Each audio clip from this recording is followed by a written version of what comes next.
The source of income ordinance would require them to rent to anyone who had a legal source of income, which means accepting the housing choice vouchers, Social Security, veterans benefits, or any source of income that was legal.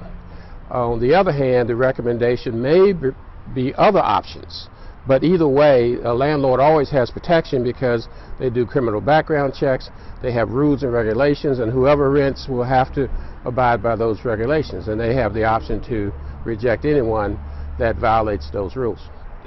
The statistics prove that collecting damages from a person who would tear up your property is really difficult, period. It doesn't matter whether or not a voucher is involved. So no, you can't, the voucher program does not pay for damages to someone who we're providing assistance to. Neither does Social Security, neither does veterans benefits, and neither does Social Security disability. So these funds are not allowed for that, and neither would, if the income was from John Deere or IBM, they wouldn't pay for those damages either.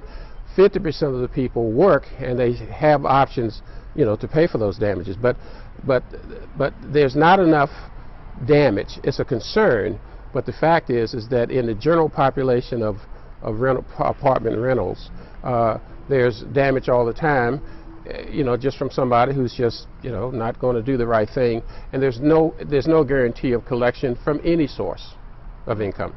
Okay. We don't control or dictate what they do. The way they manage their business, the way their rules and regulations all apply. We don't change those. We don't interrupt the way they do business.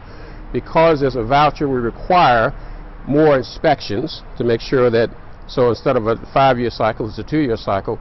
Other than that, there's nothing that we do that changes the way they do business.